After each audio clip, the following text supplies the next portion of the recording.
Good evening, ladies and gentlemen. Welcome, welcome, welcome. My name is Richard the Razor Ewing. We do this thing called GameFace on the Bleav Talent Network.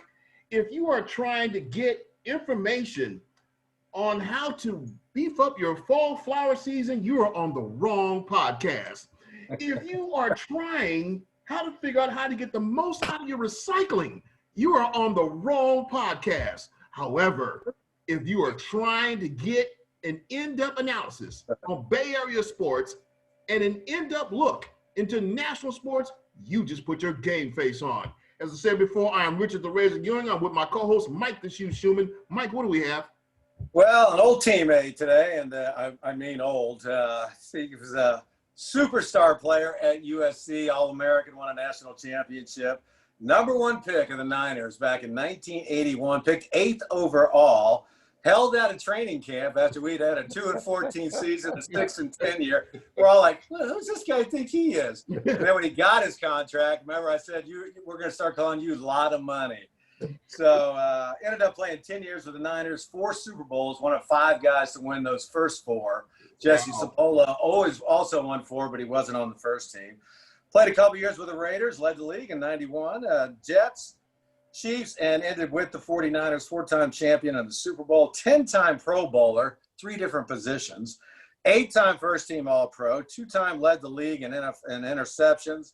He's on the 75th anniversary team, the 100th anniversary team, 1980s All-Decade and 90s All-Decade. His number 42 is retired, and he was a national champ in 1978. Not a bad career to look back on, ladies and gentlemen. The best maybe ever to play the game in his position, Ronnie Lott. Ronnie, thanks for joining. Thank you, man. Thank you. Thank you for the introduction. I really appreciate that. Not bad, huh?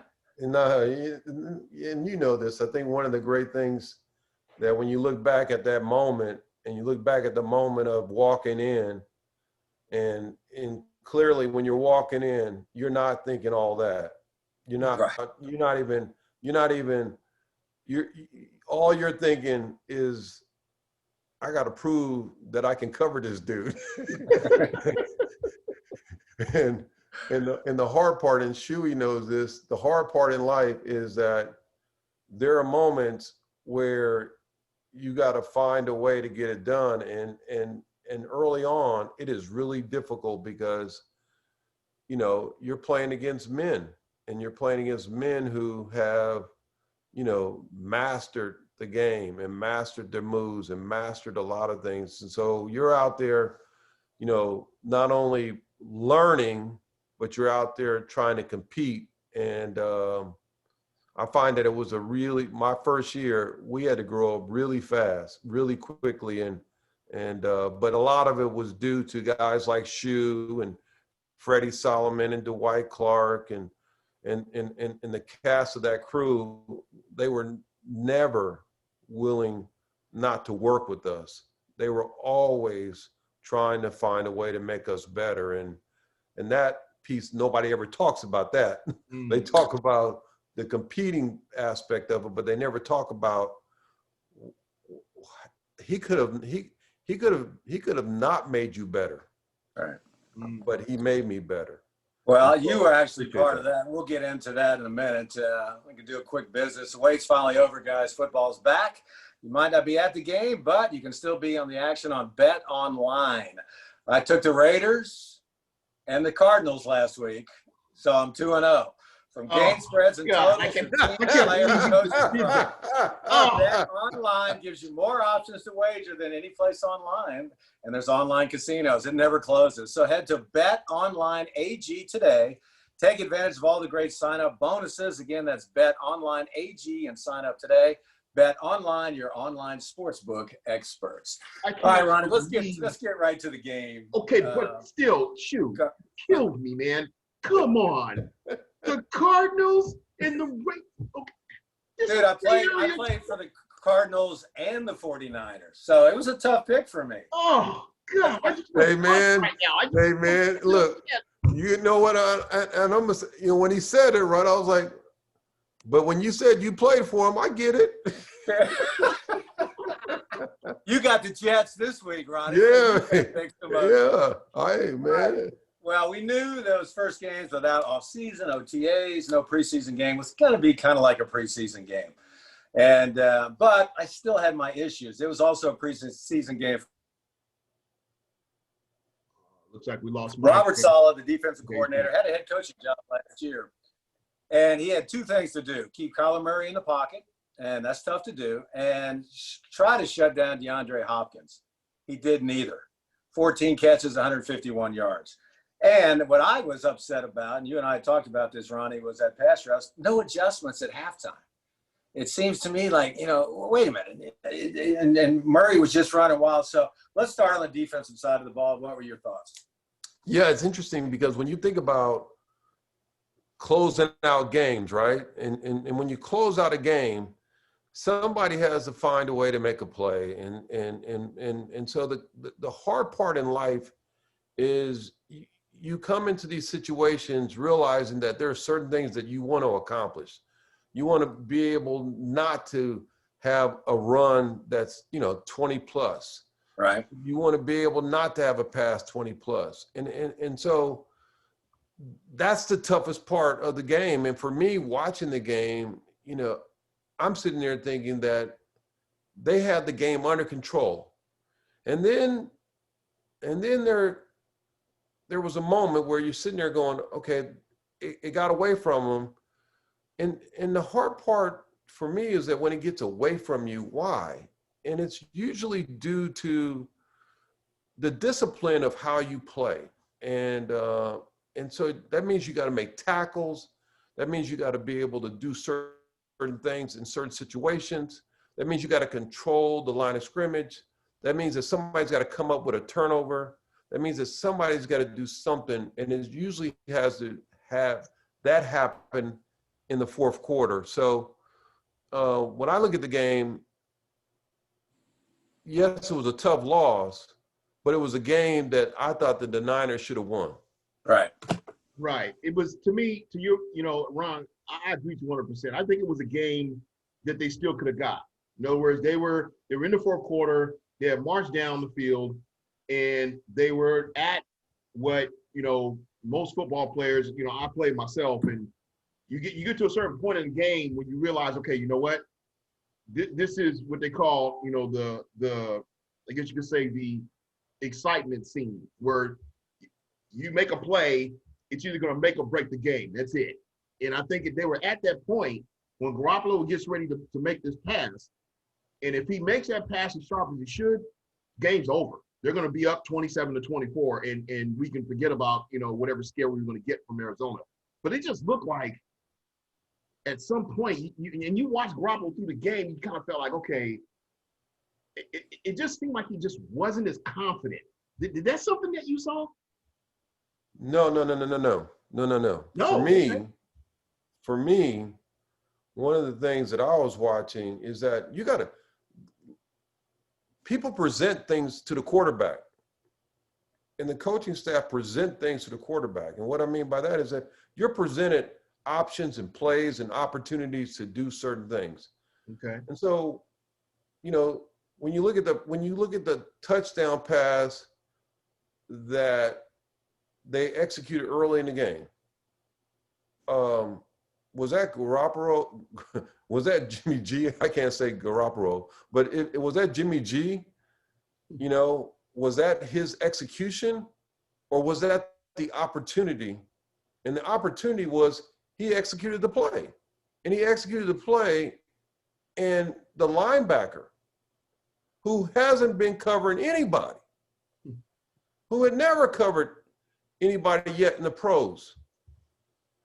So all of a sudden, you're telling me that we're going to go in the fourth quarter, and we're going to get in the fourth quarter, and we're going to run a down and out? We're going to run a down and out. And for me, when I was sitting there looking at the play, and Shu knows this, that's one of the toughest, hardest throws to make across the field. Yeah. It's a really challenging throw. And so of all the plays that they could have ran and all the situations that they could have executed on, and knowing the people that were getting beat throughout the game, for me, I was sitting there going, well, boy, that was a really, that was a really hard situation to understand, because that's we're talking about all the way across the field. And when he threw it, if you go back and you look at his balance and you look at what he was trying to do, and he's trying to sling it in there.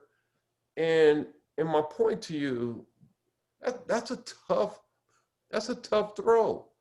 And so you think back of all the plays that they ran in that game, there were some easy throws. And there were some easy throws where the guys were wide open. Yeah, Ron, I admit it. I was talking to Shu before this. They had the play where, Kendrick Bourne's wide open in the end zone. He didn't even throw it to him. I'm like, how did he miss that? I mean, that one, when I saw that, that one was somebody flash. The defensive guy flashed, and as you see him reading, he doesn't stay with the read because he thinks that the guy's running. The guy doesn't run out there. He stops. So he aborts that guy. And the reason I know that one of the hardest parts in sports is that I'm used to watching quarterbacks. Right. My job is to watch a quarterback and understand what is he thinking. So I get why he aborted the throw out there to the outside, because he saw a defensive back flashing as he was reading and coming through his, going through the idea of saying, okay, where's my guys? And then he had to rotate back. And so, yeah, he was wide open. But a lot of times in sports, and Shu knows this, there are a lot of times that Shu can tell you, even with Joe and even with Steve, even with great quarterbacks, even with people, you could be open. You could be open, and they don't necessarily see all the field, because something takes you away from that situation and takes you away from that. And for me, when I saw that he got I saw him running. I was like, oh, I see it. Mm-hmm. I'm sitting there, I'm eating my popcorn. Right. Yeah, right, see him. We all see him open, but it's not the playing that position is that's why they make the big money, man, because playing that position, you got to find and look at and dissect and understand where everybody's at. Well, I've kind of held back my opinions of Jimmy G, but I'm starting to see a pattern here where he sees that first read and then he seems to get a little shaky in the pocket. He misses a lot of open things like Joe, Steve, even Jeff Garcia. They knew pre-snap what the defense was going to give you. Yeah, they might blitz or something of that nature, but they knew what they were going to try to shut down and where to go and who was going to be open. I don't feel that with Jimmy G. And, granted, the wide receivers did not help yesterday. 4 catches for 41 yards. And they were just doubling Kittle and, daring them to beat with the wide receivers and Jimmy G. So I'm not sure. He's not due any guaranteed money after this year. Sometimes I get this feeling that Shanahan's not quite behind this guy 100%. And, do you think he's a one-trick pony? Do you think he has the skill to excel? What's your thoughts on it? Yeah, that's a great question, man. The hardest part of playing that position is you got to be able to do things that people don't expect you to do. Right. It's like, and so to me, I liken that position to being like Magic Johnson or Steph Curry or any great point guard. And right. So they see things that other people can't see. And when Mahomes, when I was watching the game the other night, he saw things that other people can't see. And right. So that's the big question is, to execute and to be able to handle these moments, you got to see a lot of things, and you got to be able to, address all of the field and understand all of the moments. And then your coaching staff, to me, the coaching staff has to help you see all of those things and all of what's going on. And they have to be able to help you think about it. And that's where I used to, I spent a lot of time talking to Bill. And the reason why I spent a lot of time talking to Bill about the offense is because I also wanted to know why. Right. And the reason I want to know why is that there's always somebody trying to set you up. And so you got to understand why you're running a play. And a lot of times Bill was really good at making sure that when he ran that play,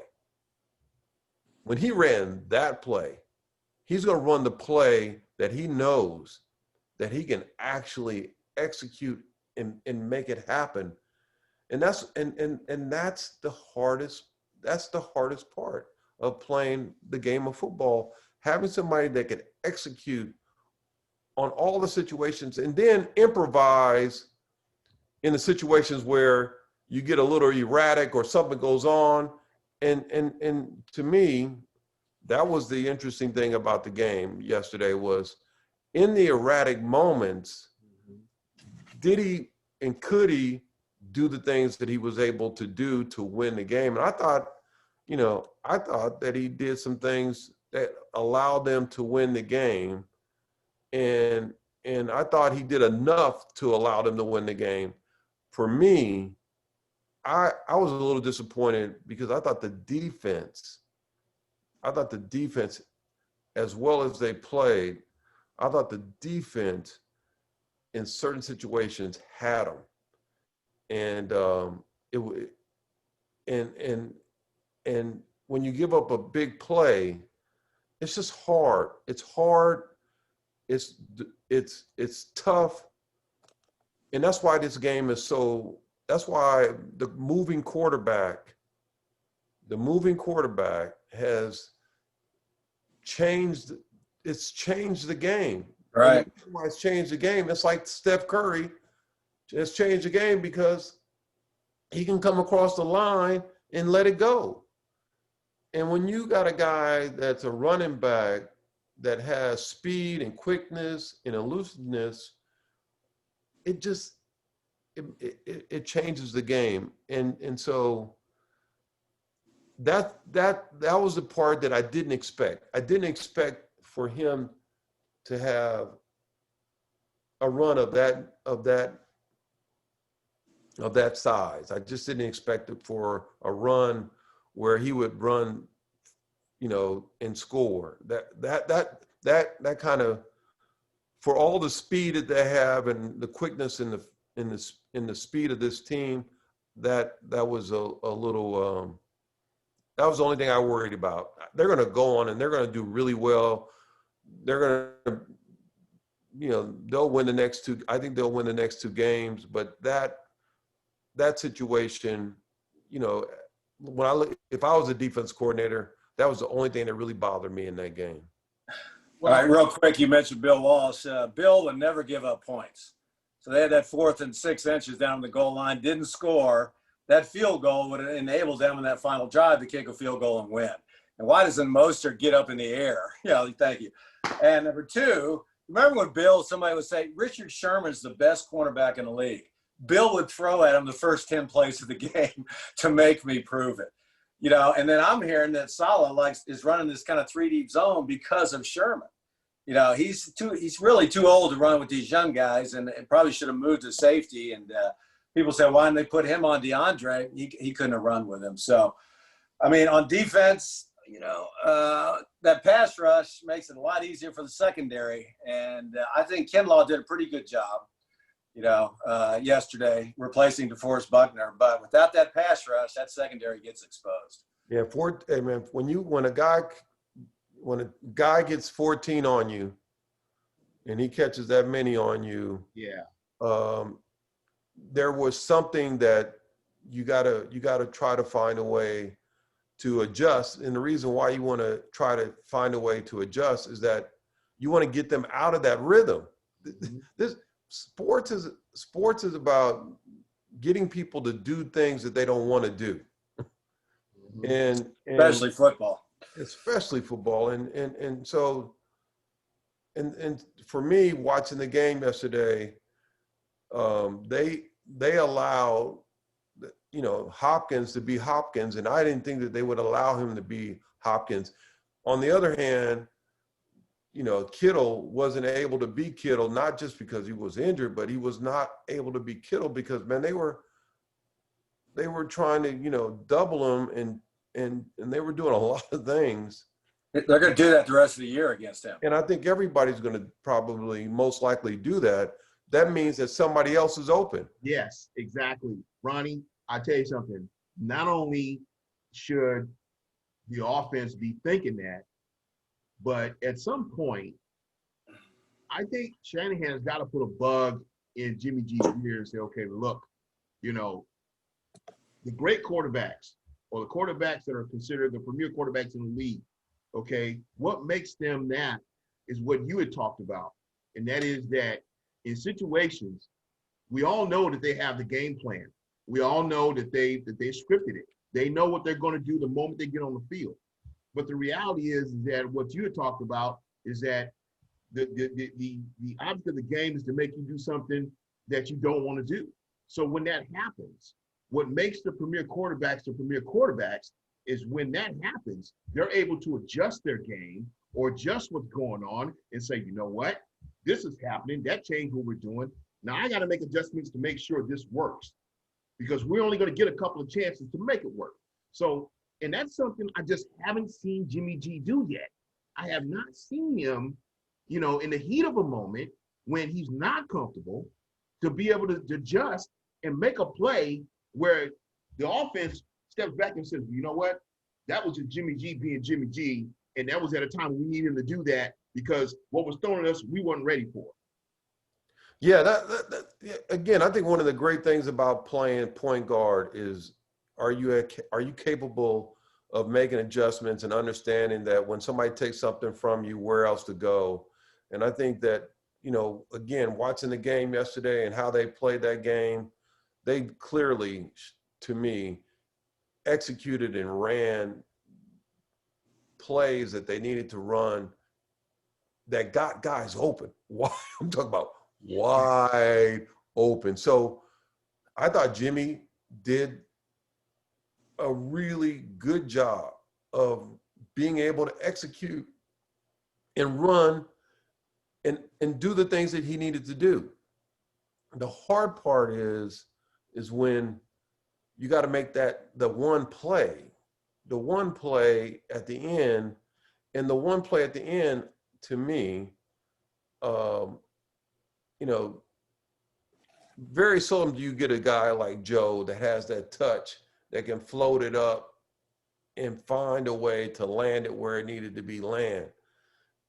In this case, you know, that was an interesting to me. That was an interesting situation because again, he had to gun it and he had to fit that ball in there and the defensive back barely got his hand on it. And so Taylor had a shot, but that's a I'm not trying to, you know, make an excuse for him, but it's a tough throw. Of all the throws that he had yesterday, that was one of the tougher throws that he had because it was one of the plays where you're trying to beat this guy and you're trying to beat him on a down and out. It's hard, very complicated. To the open field, it's a very tough situation. Now, Jimmy, when you look at the throw again, as I said, you know, he throws it and he doesn't really follow through. Tap into it. You know, he kind of you know, when you're throwing that one, you gotta.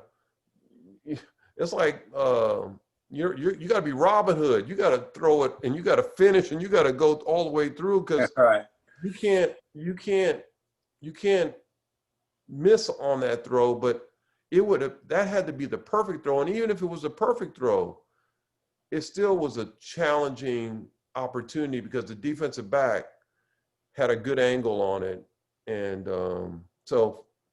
Yeah, his accuracy is, of course, we're spoiled with Joe, Steve, and Jeff Garcia, but Jimmy's accuracy, even that little screen pass to Kittle where he got injured, way high, and he's only 3 yards outside of him. So his accuracy, Kittle has a sprained left knee. They're going to check on him Wednesday to see if he's available. And he's the kind of guy, Ronnie, and you are like this, you separate your shoulder and you go, how's it feel? I said, I'm good. This is when the trainer needs to step up and go, no, you're not. You can damage this worse. You're not going back in the game. He didn't do anything in the second half, didn't have one catch. So, all he did was made his sprained knee worse, It's so funny because my son yesterday was like, Dad, they should get him out. And I was like, no, he's probably sitting there saying, hey man, I can finish this game. I can finish it. We all do. They're doubling me anyway. Yeah. So I'm helping guys get open. So again, I admire his toughness, his courage, and he's an additive because for this team, that characteristic is invaluable because of the passion and how he plays. So he makes that team way better by being on the field, no matter what. All right, they are 2-11 on third downs, 0 for 2 on fourth downs, 1 for 4 in the red zone. And they're going to look at Mohamed Sanu, the wide receiver, and played with the Falcons with Kyle, and he was up in New England, got waived. Because Kendrick Bourne's hurt, Ayuk might be back. Debo had a setback. They put him on injured reserve.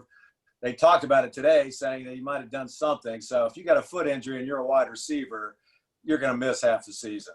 So they're looking for wide receivers. They're just not getting any production out of that position. So. But overall, you feel comfortable about what you saw because, like we said, you're going to have poor tackling, mistimed routes because it's really your first game of the year. This is like college football where your first 2 or 3 games are like preseason to see what kind of team you have, and then you go from there. But they got the Jets, Giants, and Philadelphia the next 3 weeks.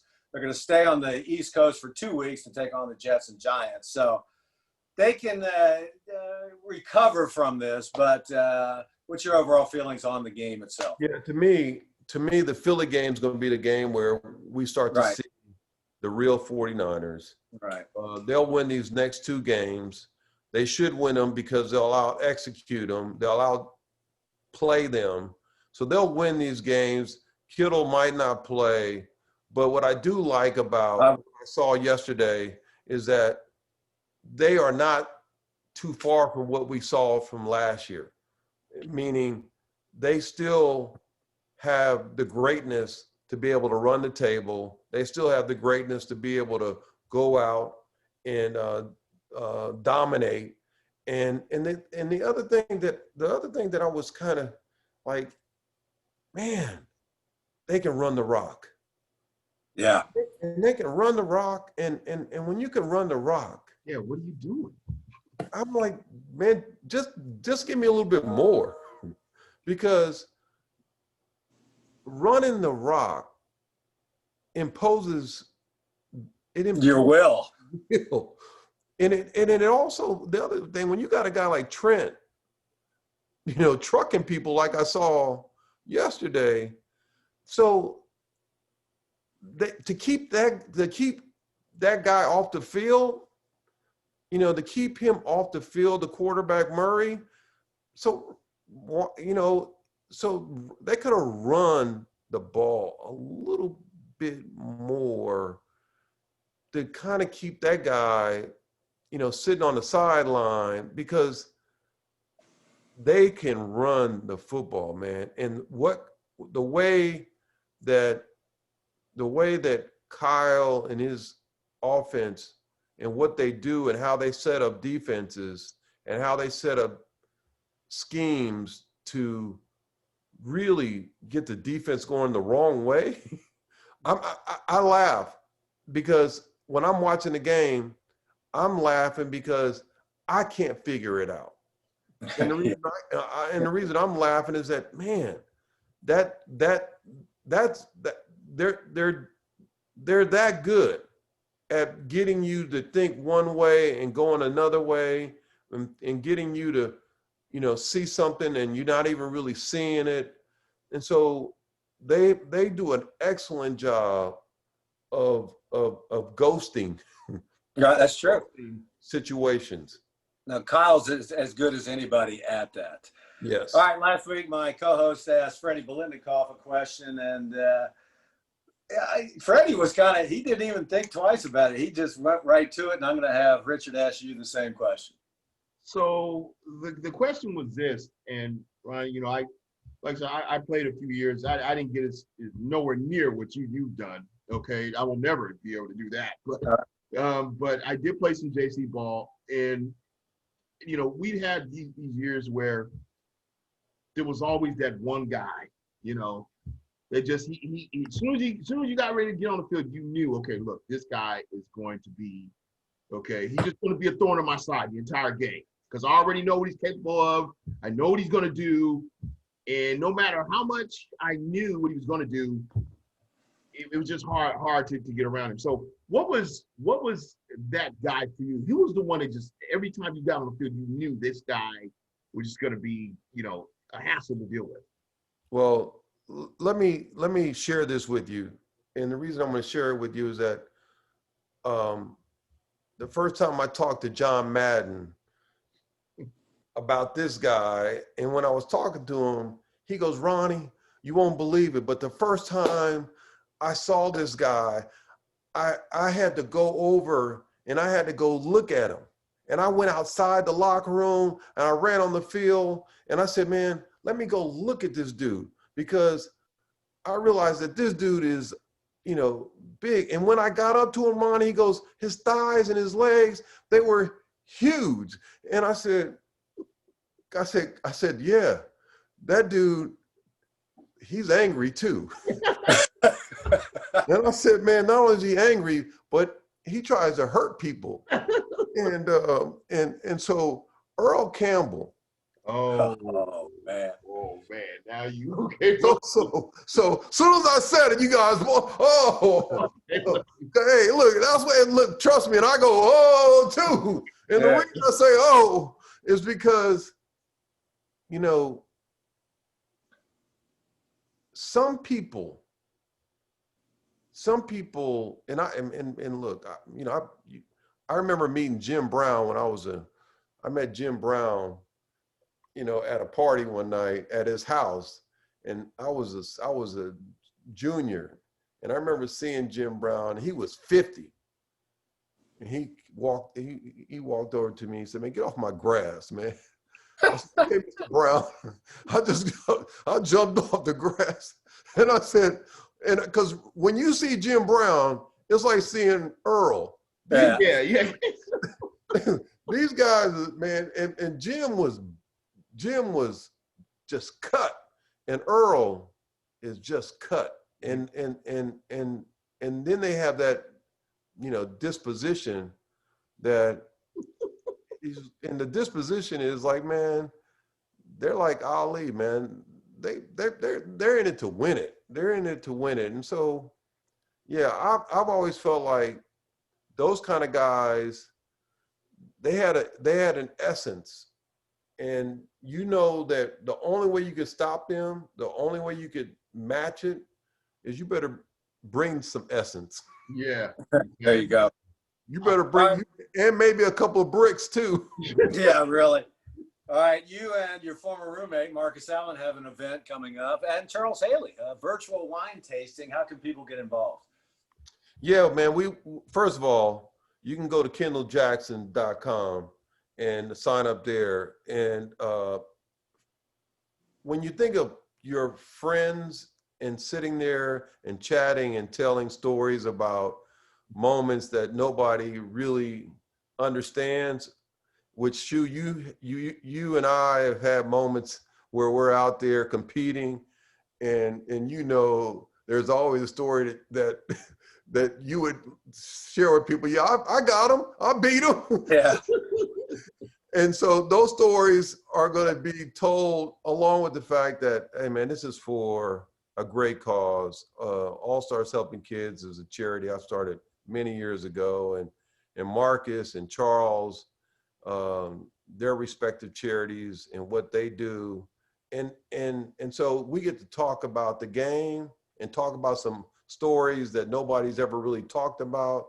And then we get a chance to sip some wine and have a great time. And it's going to be a great evening, just because when you know Charles and you know Marcus, you know two guys that have had some amazing moments on the field. Yeah. And I remember Marcus telling me about one time taking on Lyle Alzado. And I'm sitting there going, "You took on who?" In practice? In practice. And I said, man. And so it tells you that and I always say this, man, you know, because I used to hear this about Calvin Murphy, the basketball player. Rockets. Nobody wanted to mess with Calvin Murphy, because Calvin Murphy, no, he wasn't the biggest guy in the world, but he had a lot of dog in him. Yeah. And so Al Adams, same thing.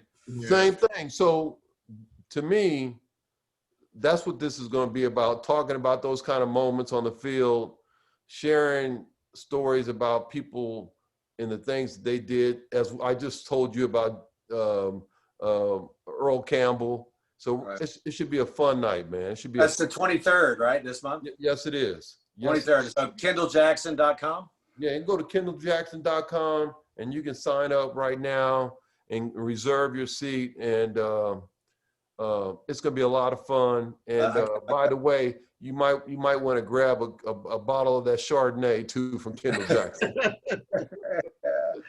Okay, right. we gotta go, guys. First of all, I'm sorry, Shu, did you need something else? No, that's all. That's it.